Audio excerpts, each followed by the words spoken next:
Jordan Hayes was 31 years old, and for 6 months, he did one thing every single Sunday morning without fail. He updated a spreadsheet. Every dollar accounted for, every unnecessary expense cut, every overtime hour quietly converted into a number that kept climbing toward something that mattered. He was a field operations supervisor, not flashy, not wealthy, but disciplined in a way most men never learn to be. He had been with Tanya for 3 years. He believed in her completely. So he saved, and saved, and saved, until the night he walked into that restaurant with a ring in his pocket and everything he had to offer in his chest. He got down on one knee, and Tanya looked at that ring, looked at him, and said the one word that would cost her everything she had not yet realized she was about to lose. She called him broke and walked out the door. 2 years later, Jordan was on one knee again. Same ring hand, different woman, and this time it was Tanya's best friend saying yes. What happened in between those two moments is a story Tanya will spend the rest of her life wishing she could undo. Before we jump into the story, comment where in the world you are watching from and subscribe, because tomorrow's story is one you need to hear. The alarm was set for 5:50. Jordan was already up at 5:47. He did not bounce out of bed. He did not spring into action like a man in a commercial. He simply opened his eyes, stared at the ceiling for 3 seconds, and got up the way he did every morning, with the quiet, unhurried certainty of someone who had already decided the night before exactly how the day would go. The apartment was small, but it was clean. Not just wiped down clean, organized clean. Everything had a place, and everything was in it. The books on the shelf stood straight. The kitchen counter held only what belonged there: a coffee maker, a wooden cutting board, a single ceramic bowl. The floor near the door had one mat, one pair of shoes, perfectly parallel. Visitors did not always notice these details consciously, but they always felt them. There was a steadiness to the space that felt like the man who lived in it. Jordan made his coffee strong and sat at the small table by the window while his laptop opened. Outside, the street was still mostly dark. A delivery truck rolled past. A dog barked once and went quiet. The city was just beginning to wake up, and Jordan was already ahead of it. He opened the spreadsheet. It was not complicated. A single sheet with 2 columns, in and out, and a running total at the bottom that he updated every Sunday morning without fail. He had started it 6 months ago. Nobody knew about it except Aunt Cora, and only because she had called on the 3rd Sunday by accident, and he had been honest with her when she asked what he was working on. She hadn't said much. She rarely did when something mattered. He updated the total. He looked at the number for a moment. Then he closed the laptop and finished his coffee. At work, Jordan moved through the warehouse floor the way water moves through a pipe. Efficient, purposeful, taking the exact shape the situation required. His crew of 14 men respected him in the way that real respect happens, not because someone told them to, but because he had earned it through 18 months of showing up early, explaining his decisions, and never once throwing a subordinate under the bus to make himself look better to management. His warehouse manager, a heavy-set man named Clifton, who had been in logistics for 22 years, had said to a colleague 6 months ago that Jordan was the best floor supervisor he had worked with. He had not said it to Jordan directly. Jordan found out through someone else. He filed that away too. He was good at filing things away. It was a skill that looked like patience from the outside, and it was, but it was also something more than that. It was the instinct of a man who understood that information collected quietly was worth more than information announced loudly. Tanya had come over on Thursday. She came over less than she used to. Jordan noticed. He did not say anything about it yet, because he was not the kind of man who reacted to patterns before he was certain they were patterns. He observed. He waited. He made sure he was seeing what he was actually seeing. On Thursday, she had stood in his kitchen and looked around with an expression that was not quite discomfort, but was not quite ease either, like a woman sitting in a chair that was technically fine, but not exactly to her taste. She had picked up a mug, turned it over in her hands, set it back down. She was wearing an outfit that cost more than Jordan's monthly grocery budget, and she wore it the way she wore expensive things, like it was simply the minimum standard for being dressed. They had eaten dinner together at the small table. Jordan had cooked. The food was good. Halfway through the meal, Tanya had looked up from her plate and said, "Victor got a new car. That black Range Rover, the one with the—" and then described it in detail that suggested she had spent more than a passing moment looking at it. Jordan had nodded and asked a neutral question about her day. She had answered. The evening moved on. Later, washing dishes while she scrolled on the couch behind him, he had heard her mention Victor's car again in the context of a completely different story. He had kept washing the dishes. He filed it away. After work, he opened his sock drawer. The ring box was still there. It was small and dark blue and fit in his palm without any drama. He opened it once, looked at the ring. Simple, clean, a single stone. The kind of thing a man bought when he had saved carefully and chosen with intention rather than impulse, then closed it and put it back. He picked up his phone and called Aunt Cora. She answered on the second ring the way she always did. They talked about small things first. Her neighbor's ongoing war with a raccoon, whether Jordan was eating enough vegetables, a book she had finished that she thought he should read. Then he mentioned the dinner reservation tonight. 3 weeks he'd been holding it. The line went quiet, not an empty quiet. The particular quiet of a woman who had something to say and was choosing whether to say it. Jordan knew that quiet well. He had grown up with it. He did not press her. He said, "I'll call you tomorrow, Aunt Cora." She said, "Okay, baby." Her voice was careful, soft around the edges in a way it sometimes got when she was feeling something she wasn't ready to name. He set the phone down. He took the ring box from the drawer and placed it on top of the dresser.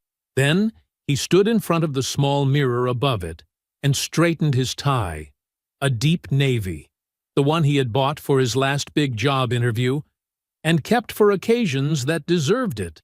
He looked at himself for a moment, not in vanity, in the way a man checks himself before he walks into something important, making sure everything is in order, that nothing has been left undone. He picked up his keys, left the ring box on the dresser, and walked out the door. The restaurant was called Linden's. It was not a place that tried too hard. Dark wood tables, warm lighting, a menu that changed with the season. The kind of place where the food was the point and the atmosphere followed naturally from that. Jordan had driven past it 6 months ago, looked it up, made a mental note, and called for a reservation 3 weeks back when he decided the time was right. He did not choose restaurants by reputation or price. He chose them the way he chose most things, by paying attention and then deciding deliberately. He arrived 7 minutes early. Tanya was already there. She was seated at the table by the window, the one he had specifically requested, and she was looking at her phone when he walked in. She glanced up, smiled, went back to the phone for another few seconds before setting it face down on the table. It was a small thing. He noticed it the way he noticed most small things, without expression, without reaction. He filed it. "Hey, baby." She leaned up for a kiss when he reached the table. She smelled expensive. Her hair was done, and her earrings caught the light. "Hey." He sat down. "You look nice." "Thank you." She glanced around the room once, briefly, the way a person does when they are cataloging a space against some internal standard. "It's cute," she said. The word was light, casual, but it landed in a specific way, the same way a small stone lands in still water. Not dramatic, just present. Jordan opened his menu. They ordered. The food came out right, seasoned properly, plated cleanly. Jordan ate with genuine appreciation. Tanya picked at hers in the way she sometimes did, not because the food wasn't good, but because eating fully at restaurants was something she had decided didn't align with a certain image she held of herself. He had noticed this over 3 years, without ever saying anything about it. The conversation moved. Work. A mutual friend's recent move to Atlanta. The weather turning. Normal things. But underneath the normal things, something in the evening felt slightly off-center. The way a table feels when one leg is just a millimeter shorter than the others. Stable enough to use, but impossible to fully ignore. Tanya checked her phone twice. Not urgently, just checked it. The second time, Jordan set down his fork. He reached into his jacket pocket. The box was small and dark blue, the same one that had been in his sock drawer for 6 months and on his dresser for the last 4 hours. He set it on the table between them without ceremony. No bended knee, not yet. Just placed it there, in the light, like a fact. Tanya looked at it. Her expression did not do what he had imagined it might do across the months of careful saving and quiet planning. There was no intake of breath, no hand over the mouth. There was a stillness, a particular kind of stillness that he would understand later. When the whole picture came into focus, she opened the box. She looked at the ring for a long moment. Then she looked at Jordan. Jordan. Her voice was patient, almost gentle. The tone of someone delivering a correction they have been holding for some time. Baby. He waited. You saved up for 6 months, she said. And this is what broke looks like trying to be romantic. The ambient noise of the restaurant continued without interruption. Silverware against plates. Quiet conversation from nearby tables. A woman at the bar laughing at something. The world kept moving at its normal pace, completely indifferent to what had just been said. Jordan did not move. I love you, Tanya continued, and she said it the way people say things they have already filed away in the past tense. But I can't build a life on potential. I need someone who is already there. She paused. You're a good man. I just need a different kind of good. She closed the ring box. She set it back down on the table gently, like she was being careful with something fragile. Then she picked up her purse, placed her napkin on the table beside her barely touched plate, and stood up. She left without raising her voice, without a scene. She walked out through the front door, and the warm light of Linden's closed behind her, and Jordan sat at the table by the window alone. He sat there for a while. The server came by, professional and kind, and asked if everything was all right. Jordan said yes and asked for the check. He paid it. He left a full tip.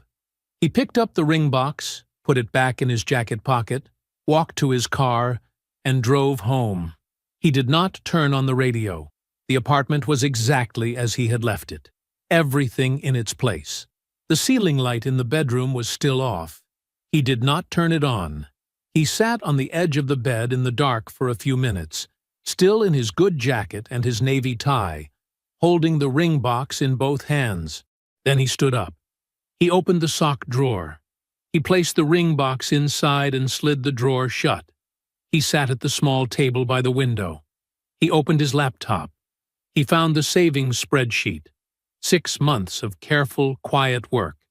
Every Sunday updated without fail. And he closed it. He opened a new blank document.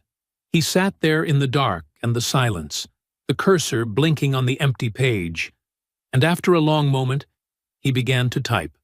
The jacket had been hanging on his closet door since Tuesday.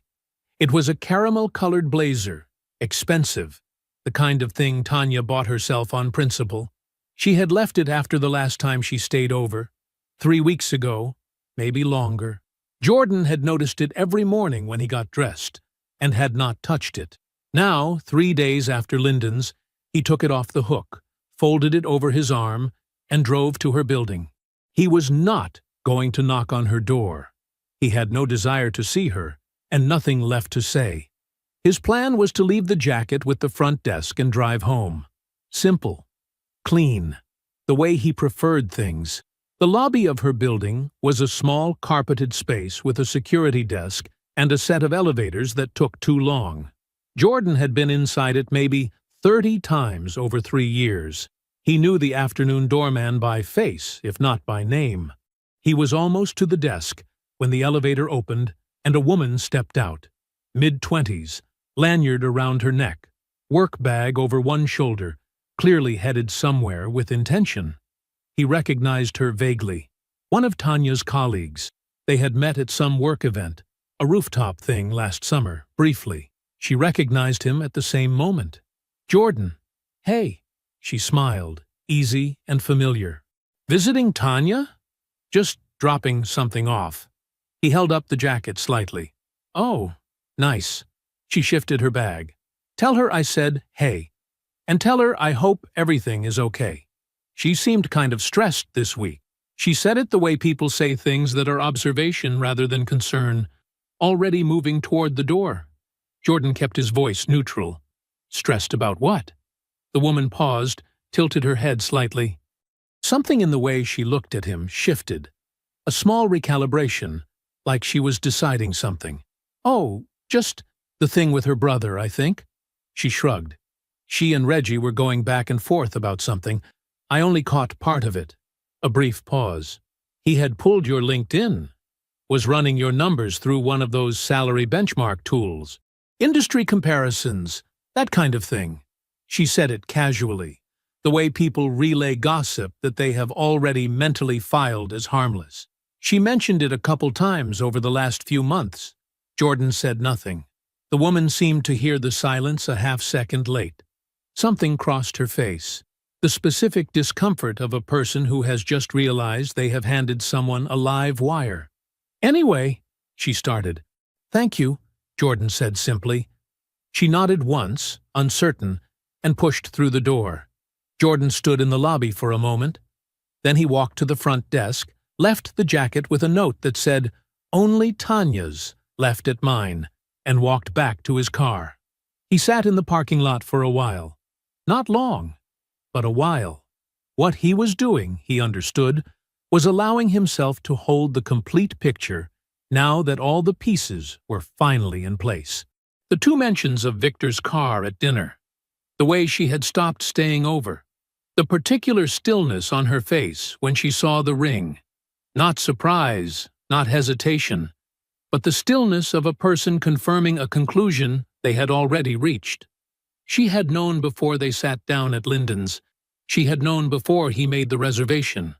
She and her brother had been running the numbers for months, comparing his salary to some benchmark she had constructed in her mind. And the ring had not been a surprise or a disappointment. It had simply been the last piece of evidence in a case she had already decided. The humiliation at the restaurant had not been impulsive. It had been deliberate, calm.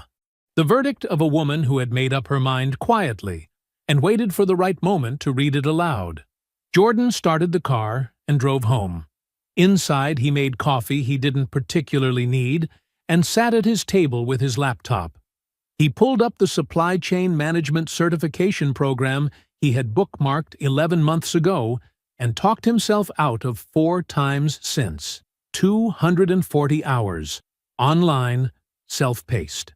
Recognized by every major logistics employer in the country. He had told himself he'd register when things settled down. He registered. Then he opened a separate tab and pulled up apartment listings in Birchfield, a neighborhood 1 mile east of his current one. Slightly newer buildings, quieter streets. He had avoided looking seriously because the rents were marginally higher, and he had been keeping that money somewhere else. That somewhere else no longer existed. He found 3 listings in his range. He saved all 3. Then he called Aunt Cora. She picked up on the second ring. He told her everything. The dinner, the ring, the lobby just now, the colleague, all of it. He told it in the same order it happened, with the same economy of language he used for everything. He did not editorialize. He did not perform pain for her benefit. He simply told her what was true. She listened without interrupting. Not once. When he finished, there was a brief silence. Then she said, She showed you who she was. The only question is what you do with what you know." Jordan was quiet for a moment. "Yeah," he said. "Good," said Aunt Cora. They talked for a few more minutes about nothing important. Her garden, a neighbor's new dog, the weather turning cold. Then they said good night. Jordan transferred the deposit on the second apartment he had saved. He closed the laptop. He went to bed at 9:43, earlier than usual, and he lay in the dark with his hands folded on his chest, eyes open for just a little while, and then closed, not sad, recalibrated. The library on Saturday mornings was one of Jordan's oldest habits. He had started coming here in his mid-20s, back when his apartment had been too small and too loud, with a neighbor who kept a television on at full volume through the wall. He had needed a quiet place to think. And the library was free, and the chairs near the back windows were comfortable if you arrived before 9. He had kept coming long after he moved. It was just part of how his Saturdays were shaped. Tanya had called it boring every time he mentioned it. Not cruelly, just the casual dismissal of something she did not understand and did not try to. He had stopped mentioning it. He arrived at 8:52.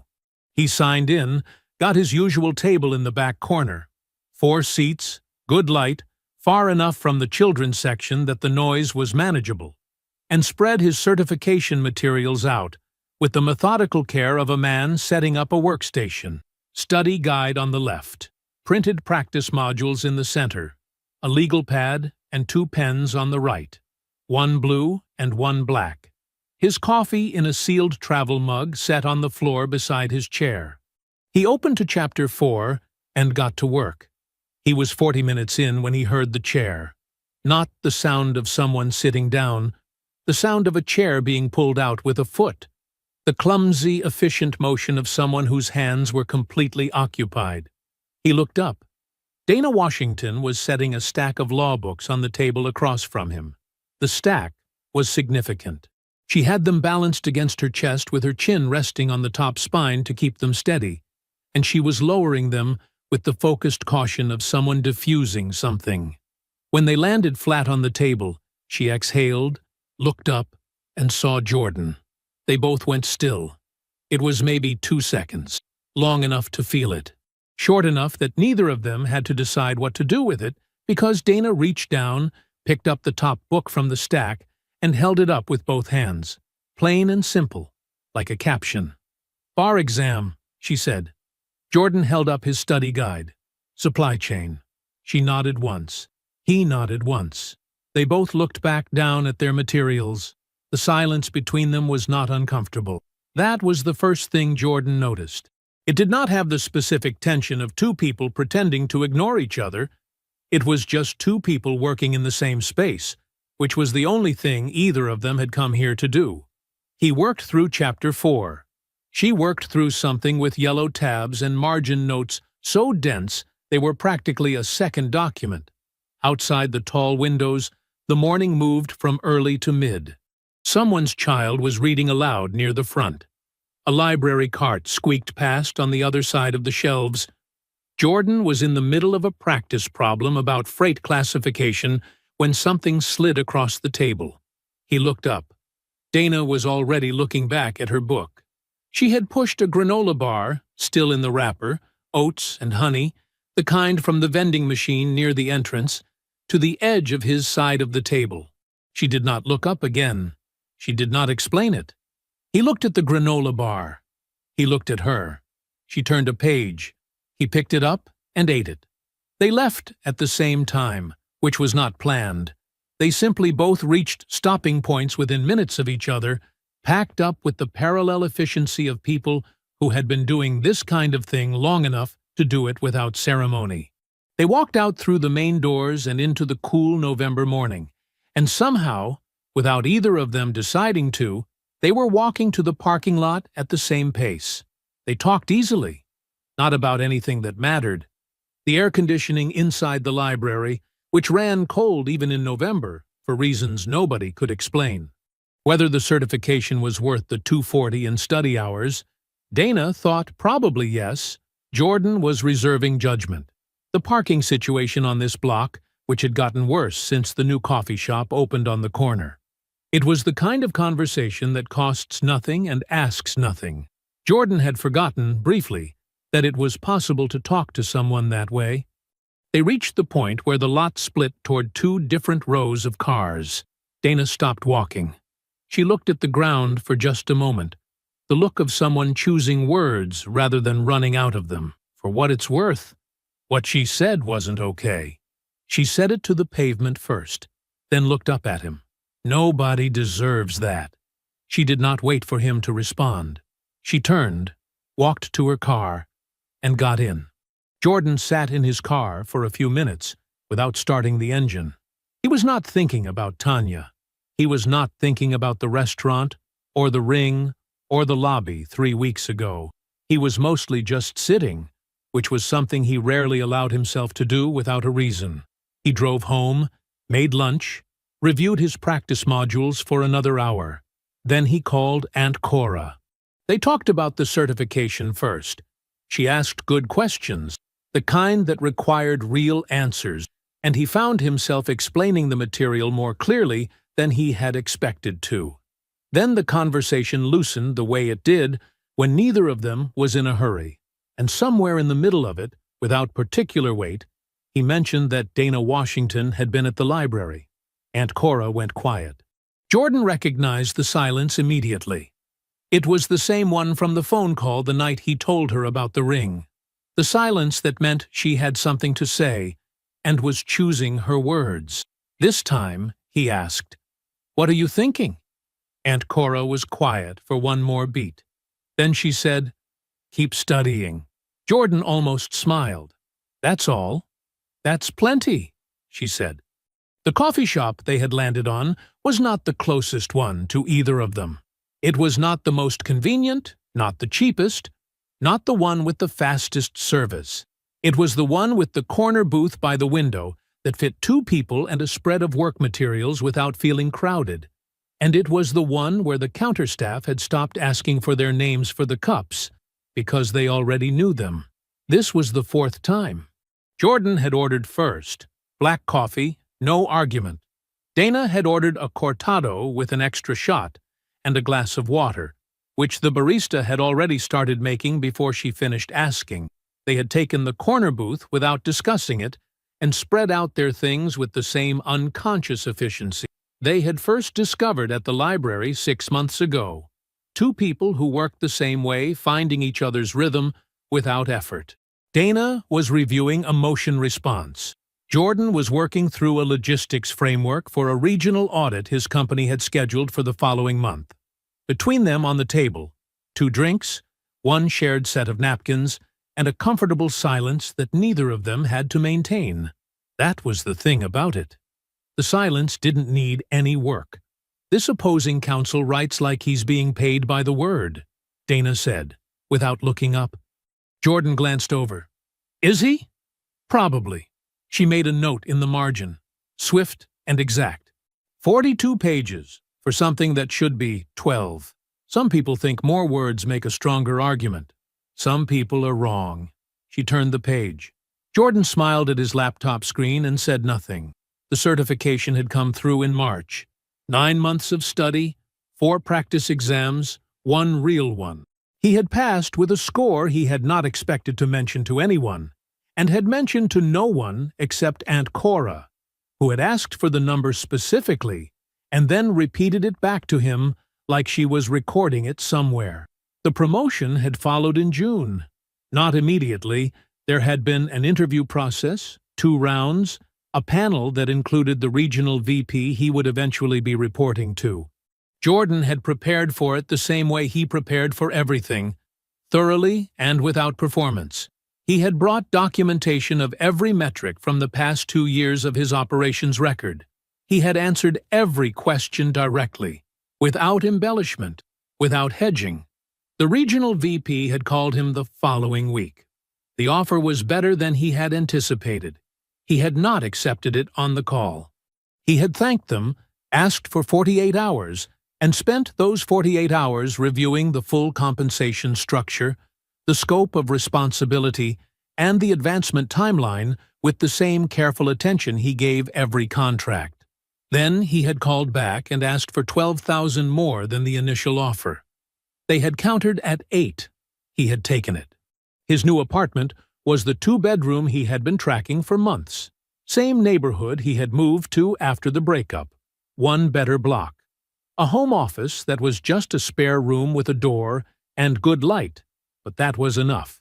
He had furnished it slowly and deliberately, nothing on credit, nothing decorative that he hadn't chosen himself. The watch was the last thing. A simple steel watch with a clean face and a date window, nothing extravagant, nothing that announced itself. He had picked it up on a Saturday afternoon in August, tried it on, and bought it without deliberating. He wore it every day. When people asked if it was new, he told them yes, and moved the conversation forward. He had earned it. That was the whole story. Dana had passed the bar on her first attempt. She had called him when the results posted. Not from excitement, or not only from that. She had sounded like someone who had been holding their breath for a long time and had finally, carefully, let it out.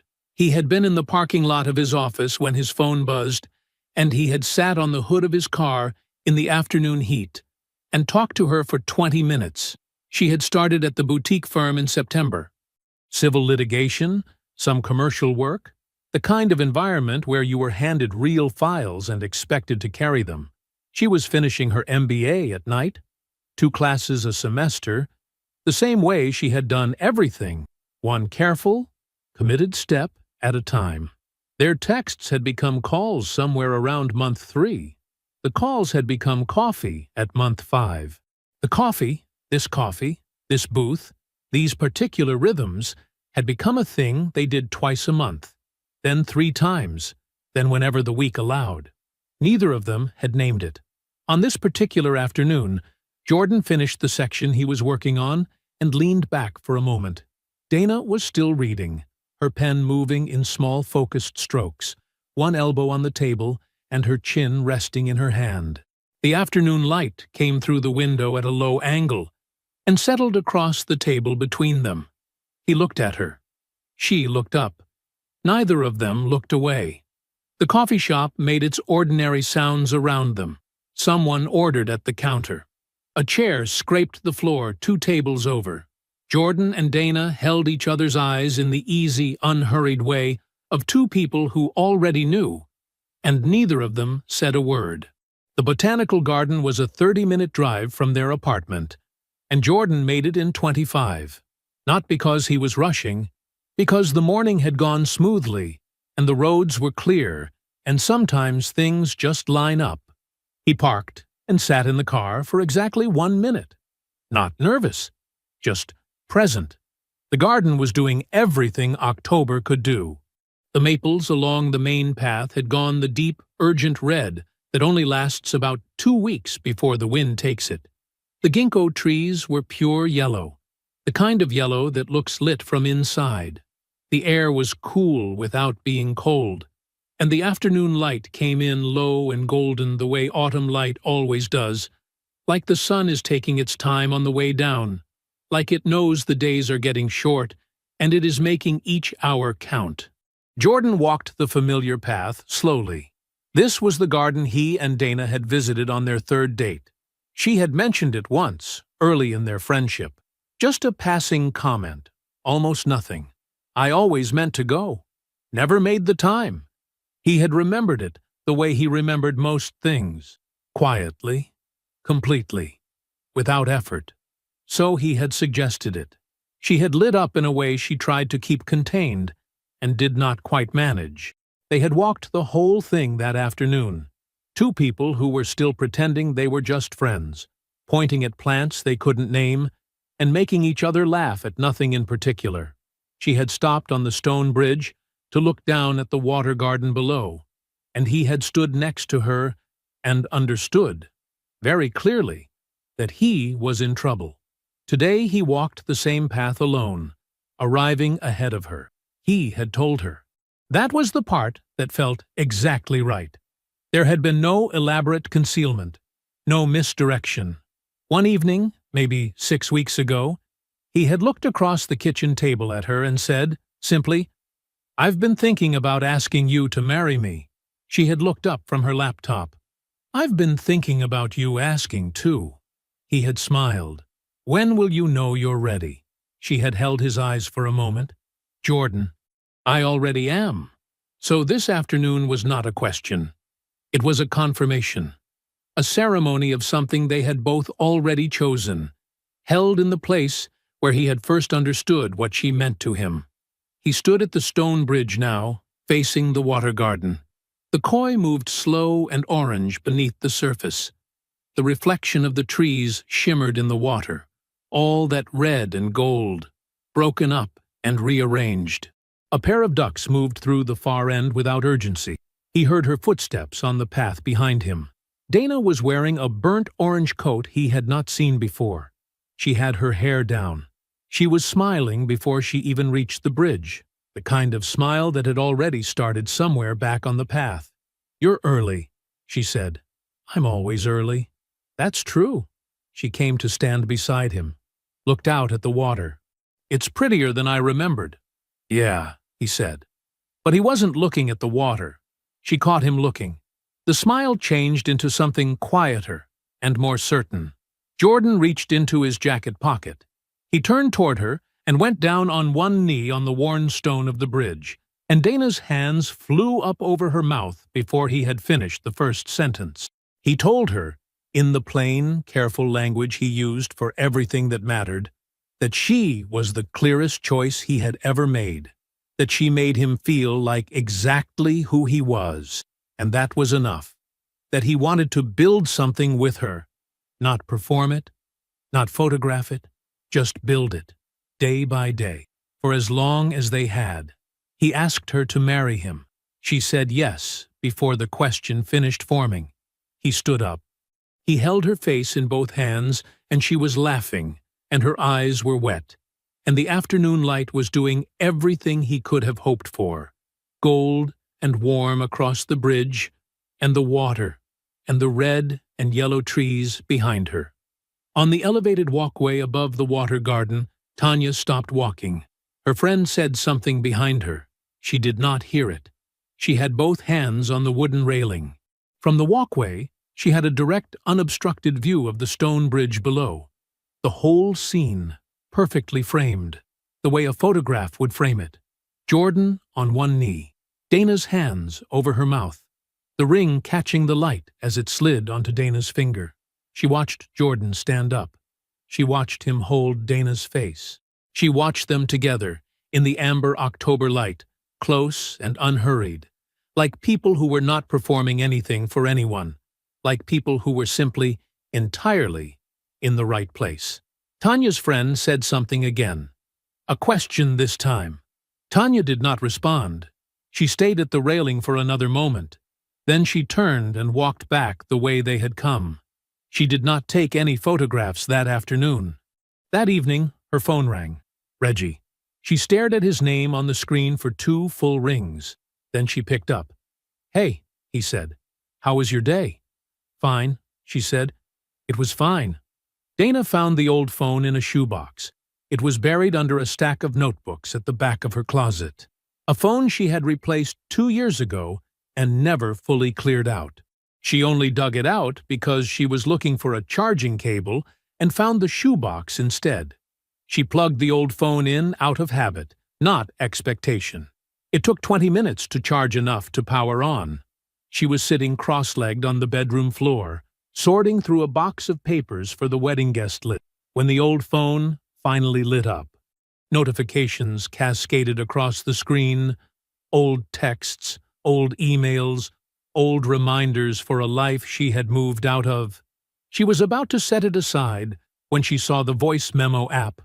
The little red badge in the corner said 1 unplayed file. She tapped it. The recording started with noise. A restaurant, maybe? Or someone's living room. Voices layered over music. Glasses touching. The particular warmth of a group of women who had known each other long enough to be loud. Dana recognized the background immediately. Girls' night. Tanya's place. 2 years ago. maybe a little more. She recognized Tanya's voice first. Tanya was laughing, easy and unguarded in the way she only ever was with her inner circle, the version of herself that did not perform anything for anyone. Dana remembered that night. She had set her phone down on the arm of the couch and forgotten it there, and apparently the screen had bumped against something and started recording. She almost stopped it. Then Tanya said Jordan's name. Dana went still. "I'm not waiting for a proposal to make this decision," Tanya said, still laughing, like she was explaining something obvious. "That's my whole point. If I wait, he proposes, and then I'm the villain. I leave now. I'm just a woman who knew what she wanted." Someone else laughed. Dana did not recognize the voice. "And Victor?" another voice asked. "Victor is already there," Tanya said. "Reggie introduced us at his firm's event, Reggie did not tell Jordan about that, obviously." More laughter. "That was 3-4 months ago. I needed to make sure it was real before I did anything." Dana sat very still on the floor. The recording kept going. Tanya's voice shifted, became a little more businesslike even through the warmth of the night. "Victor's been asking me about this commercial scouting data my firm has. You know, competitor property positioning, where the big clients are looking next. It's not like I'm handing him files. I tell him what I hear. He positions accordingly." A pause. "It's just business. Everybody does it." "Girl," someone started. "It's fine," Tanya said. "It's fine." The recording ended 14 seconds later. Background noise, then silence. Dana sat with the phone in her hand for a long moment.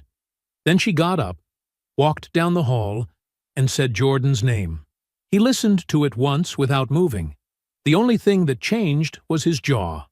A small tightening, almost nothing, gone in a second. "Play it again," he said. She played it again. This time he was looking at the floor. Not at the phone, not at her. Just at the floor, with the particular stillness of a man who is filing information rather than reacting to it. When it ended the second time, he was quiet for long enough that Dana set the phone down on the table between them and waited. "Can you send that to yourself?" he said finally. "From the old phone. I want it saved in more than one place." "Already done," she said. He looked at her. Something moved behind his eyes. Not gratitude exactly, but recognition, like he was seeing her very clearly. "Okay," he said. That night, they went to bed without talking about it more. Not because there was nothing to say, because they were both people who understood that some things do not need to be processed out loud to be understood completely. The following morning, Jordan called his attorney before 8. 2 weeks later, Reggie requested a meeting. He called it a family conversation. He said he wanted to talk about the engagement, just the two of them, somewhere neutral. He was careful and formal in the way of a man who was uncomfortable but not yet sure how uncomfortable he should be. Jordan agreed without hesitation. He picked the location himself, a coffee shop midway between their neighborhoods. Unremarkable. Quiet on weekday mornings. No audience worth performing for. He arrived first. He ordered a coffee and waited. Reggie arrived 5 minutes late, which meant he had been outside for some of those 5 minutes, deciding how to walk in. Jordan recognized it because it was what he would have done himself. Reggie sat down. He had the practiced ease of a man accustomed to negotiating. Real estate had given him that, but underneath it something was working that he was trying to keep off his face. "I want to be straight with you," Reggie started. "I've got some concerns about—" "Reggie." Jordan said his name the way you set something heavy down. Carefully, without rushing. "Let me go first." Reggie stopped. Jordan wrapped both hands around his coffee cup and looked at the man across from him with the calm, level attention of someone who has organized his thoughts in advance and sees no reason to waste either of their time. He told him about the salary research, the LinkedIn comparisons run through industry tools, the months of quiet calculation that Reggie had fed his sister like intelligence briefings, He named the co-worker who had mentioned it in a building lobby without realizing what she was confirming. He told him about Victor, the introduction at Reggie's firm event, the timeline, 4 months before the restaurant, 4 months before the ring, 4 months before Tanya looked at him with that patient, pitying expression and used the word broke, like it was a diagnosis. Reggie's jaw tightened, but he did not speak. "And then there's the recording," Jordan said. He did not raise his voice. He did not lean forward for emphasis. He simply told Reggie what was on it. Tanya's voice, unguarded, describing the intelligence she passed to Victor's development company. Competitor property scouting data. Positioned as nothing, just business. He let the silence sit for a moment. "That recording is with my attorney," Jordan said. "I am not coming after your family." "That is not what this is, but I need you to understand something clearly, Reggie, because I think you actually care about your sister, even if you went about it wrong." He paused. "Victor will not protect her. When the consequences for what's on that recording arrive, and they will arrive because they are already in motion, he will give her name without hesitating. That is who he is. That is who you introduced her to." Reggie was looking at the table now. "She needs a lawyer," Jordan said. "A good one. Not a friend's cousin. Someone who actually handles this kind of exposure." He picked up his coffee. "That's all I came to say." He stood, left a bill on the table for both their coffees, and walked out. Reggie sat in that coffee shop for 11 minutes before he moved. Then he drove directly to his sister's apartment across town. He did not call first. His car was still in her parking lot at 10:30 that night. 11. Midnight. Her lights stayed on past midnight. The letter Jordan's attorney sent to Tanya's firm was 4 paragraphs long. It did not name the recording. It did not quote it. It simply noted, in the careful, measured language of someone who knows exactly how much weight each word carries, that the firm may wish to conduct an internal review of certain client information protocols and the handling of proprietary competitor data by current staff. It referenced a specific time window. It referenced commercial real estate activity. It said nothing else. It did not need to. Tanya was called into HR on a Thursday morning, 9 days after the letter arrived. The HR director's name was Patricia. Tanya had always liked Patricia. Professional, fair, the kind of woman who kept a box of tissues on her desk without making it feel like a warning. That morning, the tissues felt like a warning. There was another woman in the room, someone from the firm's legal department. She had a legal pad and a pen, and she used both. The questions were careful, methodical. Had Tanya ever discussed client accounts outside of the office? Had she ever shared information about competitor activity with anyone not affiliated with the firm? Did she understand the firm's confidentiality agreement and the scope of what it covered?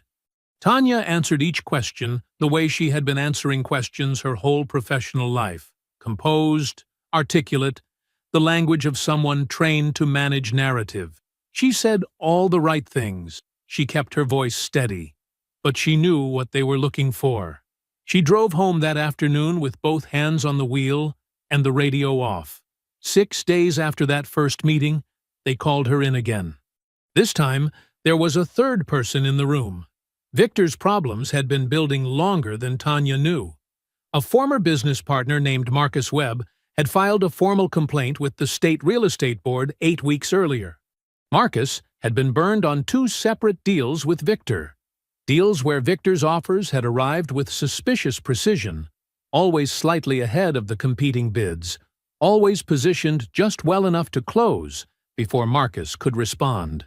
Marcus had documentation. He had emails. He had a pattern that, once laid out in sequence, was very difficult to dismiss as coincidence. The board opened a formal audit.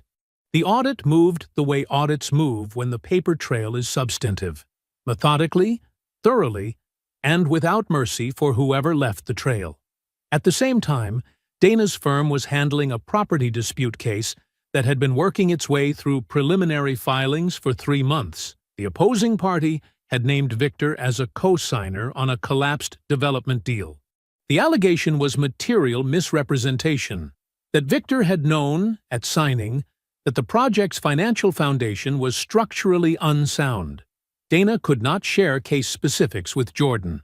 Professional ethics were professional ethics, and she held to them without exception. But the case was moving, and it was not moving in Victor's direction, and the name Victor Osei was now appearing in enough separate contexts that the picture assembling itself was becoming impossible to ignore. The audit's findings arrived on a Wednesday. The board's investigators had identified a pattern spanning 14 months. Victor's development company had consistently placed bids on commercial properties with advanced knowledge of competing buyer interest. The positioning was too precise to be instinct, too consistent to be luck. They needed to know where the information came from. They asked Victor directly. Victor had already retained his own attorney by then. A good one. The kind of attorney you hire when you know the questions are coming and you want to control exactly how much of the answer you give. The attorney had spent 2 weeks constructing a strategy designed to protect Victor's remaining assets, his licensing, and his freedom, in that order. Tanya's name appeared in Victor's statement on the second page. He did not hesitate. He did not soften it. He gave the investigators her name, her employer, her role, and a clean account of how the information had been passed. Casual conversations, he said.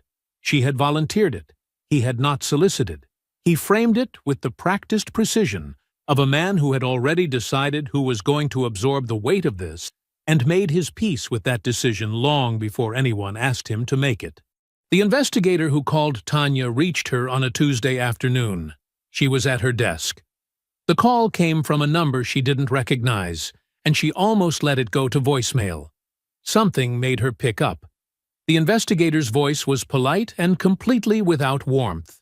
He identified himself, identified the board he represented, and told her he had some questions about her professional relationship with Victor Osei and the nature of certain information she may have shared with him regarding competitor real estate activity. The call lasted 4 minutes. She sat at her desk for a long time after it ended.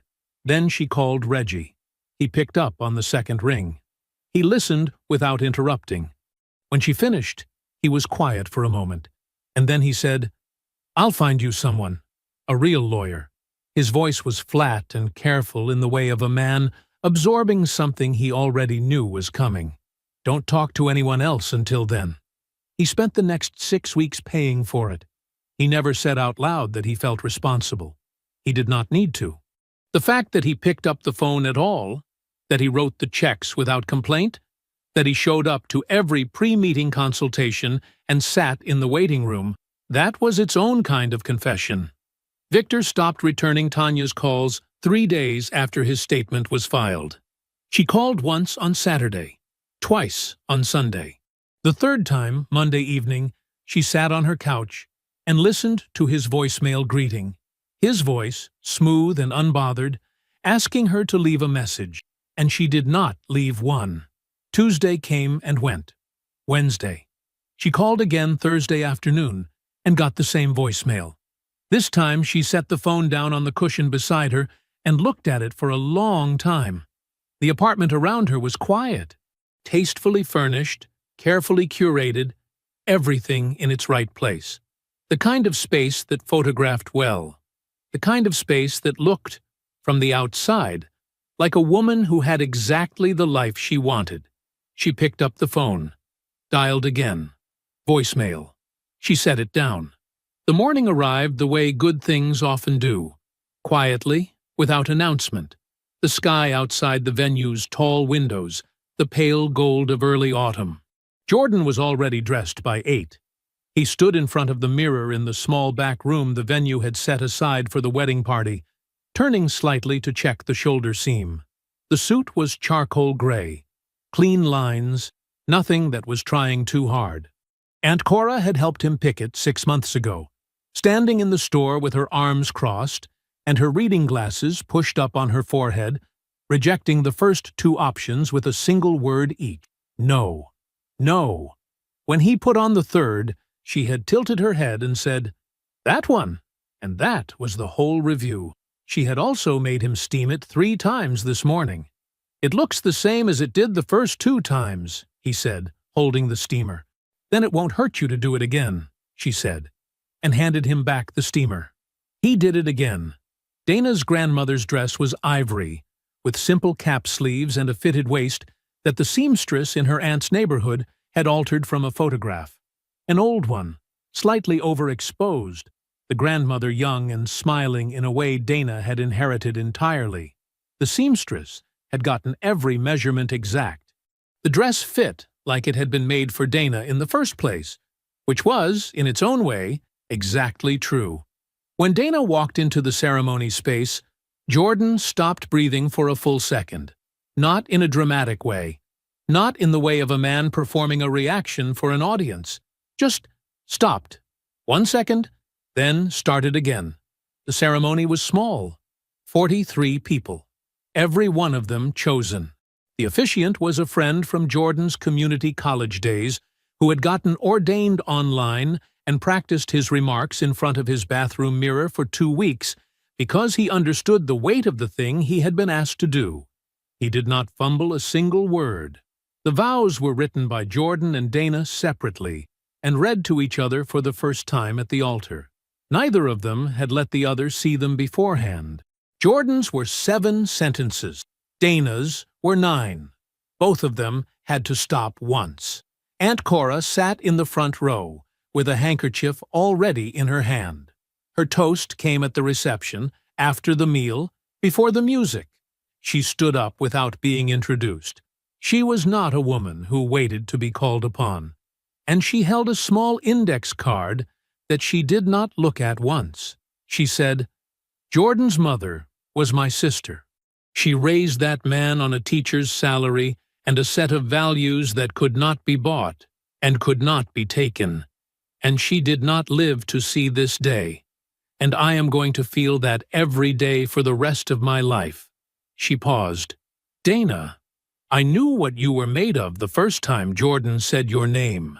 He only said it once. That was enough." Another pause. "Take care of each other. That is the whole speech." She sat down. The 2 groomsmen at the head table both found something very interesting to look at on the ceiling, until they could trust their faces again. Dana's mother was not even trying to hold it together. Jordan looked straight ahead, jaw tight, and pressed his thumb against the inside of Dana's wrist, very lightly, once. Dana turned her hand over and held his. The gap between the ceremony's end and the guest's arrival at the reception hall was 20 minutes. The venue coordinator used it to reset the room, adjust the centerpieces, confirm the catering timeline. She did not notice Tanya Price come through the side entrance until Tanya was already inside. Tanya spoke first. Confident, easy, the practiced fluency of a woman who had spent years managing first impressions. She said she had attended an event here 2 months ago and believed she had left a wrap in the coat room. The coordinator, already moving in 3 directions at once, gestured toward the back hallway and told her to check the lost and found. Tanya did not go to the coat room. She drifted instead toward the entrance of the main hall, where the tables were set and the candles were lit, and the whole evening was arranged and waiting. She stood just inside the doorway, out of the direct path of the staff, and she looked at the room that had been built around 2 people she knew. She was still standing there when the doors opened and the wedding party came through. Reggie saw her first. He stopped walking. The person beside him almost walked into him.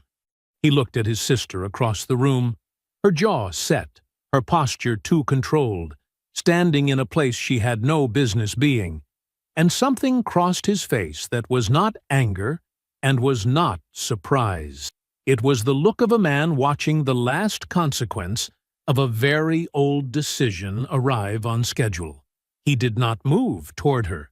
3 other faces in the arriving crowd registered the same recognition: Marcus, Keisha, and Priya, all mutual friends who had been present the night of the original breakup, all of whom had spent 2 years quietly updating their understanding of who Tanya Price actually was.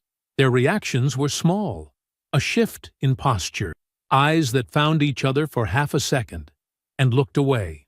Dana's mother had not been there for the breakup. She had only heard about it. But she was a woman who read rooms the way Aunt Cora read rooms, and she went still the moment she entered, her eyes finding Tanya's position in the same way a hand finds a splinter, not looking for it, simply locating the thing that does not belong. Jordan came through last. He saw Tanya. He did not break stride. He did not signal anyone. He simply walked the path that took him directly to where she was standing, unhurried, his shoulders back, his expression carrying no heat at all, only the particular stillness of a man who has already won and has known it for long enough that the knowing has settled into something very close to peace.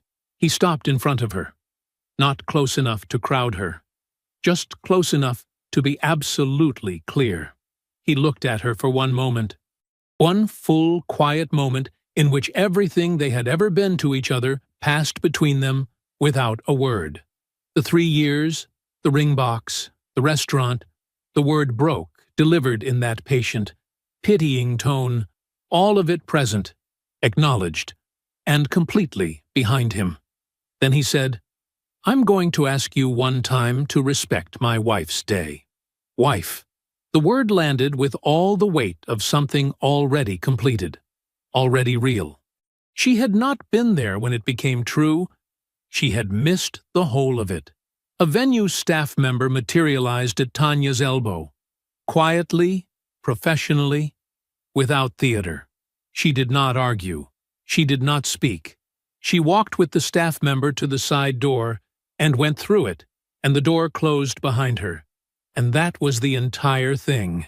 It had taken less than a minute. The music started 30 seconds later. Jordan turned back to the room. Dana was watching him from across the hall. She had seen the whole thing, and her expression asked him, without words, if he was okay. He gave her the smallest nod. One corner of his mouth moved. She crossed the room and took his hand. The evening opened itself up around them. The candles, the flowers, the people who had come because they genuinely wanted to be there, the sound of conversation and laughter building the way warmth builds when the right people are gathered in a room together. Jordan did not think about Tanya again. There was simply no room for her in it. She was the side door, already closed, already behind him, already belonging to a version of his life that had ended and been replaced by this one. This room, these people, this woman, beside him. The room had everything that mattered. She was not part of any of it. The first dance was to a song Dana had mentioned once, 8 months ago, offhand, in the middle of a conversation about something else entirely. Jordan had written it down that same evening without telling her. When it started, she recognized it immediately, and the way she looked at him in that moment, startled and warm and completely undone, was something Aunt Cora catalogued from her seat in the second row, with the handkerchief pressed against her face, and her smile so wide it had nowhere left to go. Jordan held Dana close and moved slowly in the amber light. Aunt Cora pressed the handkerchief to her cheek and watched them. Her smile did not move. It did not need to. The conference was in Atlanta. 3 days, 2 panels, 1 networking dinner that Jordan almost skipped because those things were never worth the time they cost. Dana told him to go. "You don't skip rooms full of the right people," she said. She was eating cereal at the kitchen counter at 7 a.m., with a highlighter behind her ear and a case file open beside her bowl. "That's not discipline. That's just pride with a better name." He went. The networking dinner was on the second evening. A man named Charles Webb was seated 2 chairs down, senior VP at a national logistics firm, quiet in the way of people who do not need the room to know they are there. They talked for 40 minutes about supply chain forecasting and warehouse automation, and the particular discipline required to turn underperforming regional operations into something that actually moved. Jordan did not perform. He simply answered questions accurately and asked better ones. Charles handed him a card before the dinner ended. He said, "Call me when you're ready to have a different conversation." Jordan called 6 weeks later. The negotiation took 2 sessions. Jordan came prepared with numbers, timelines, and a clear account of exactly what he had built and how. He did not rush. He did not hedge. He named his price and explained plainly and without apology why it was correct. He accepted the offer on a Thursday morning at his kitchen table, with Dana's coffee going cold beside his because she had forgotten it there when she left for work. Dana made partner on a Wednesday. She called Jordan from the parking garage of her firm's building at 11:14 a.m. He was sitting in a quarterly operations review. 14 people, a projector, a regional director who talked too much. When his phone screen showed Dana's name, he stood up, said "excuse me" to no one in particular, and walked out of the room without explanation. He sat in the hallway on a bench outside the conference room and listened. Her voice was not steady. It was trying to be, but the trying was audible beneath every word, and he knew her well enough to know she had probably been holding it together since the conference room where they told her, and the walk to the elevator, and the elevator ride down, and the entire length of the parking garage until she found her car and sat down and finally let herself feel the full size of it. They called me the youngest, and then they said— She stopped, took a breath. "Jordan," they said first. He understood what that meant. He knew what she had built, and how long it had taken, and the specific weight of becoming the first person who looked like her to hold a title in a firm that had existed for 12 years without one. He talked to her for 20 minutes. He did not go back to the meeting.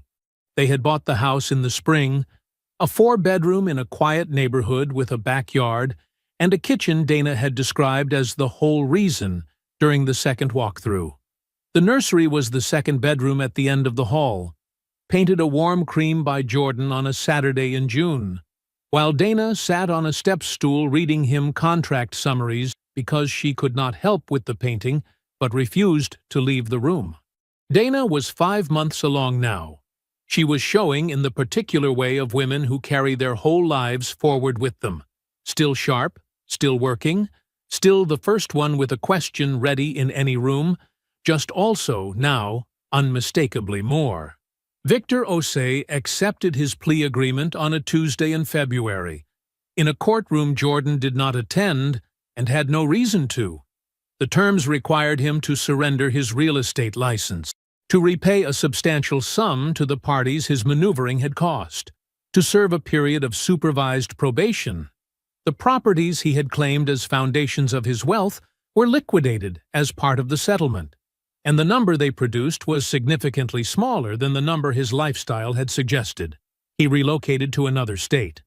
He was, by all available accounts, starting over in a much smaller way, building carefully, or perhaps not carefully, but building smaller regardless, because the alternative was gone. Jordan learned the details from Dana, who shared only what professional ethics allowed, and from 2 industry contacts, who filled in the rest without being asked. He did not celebrate.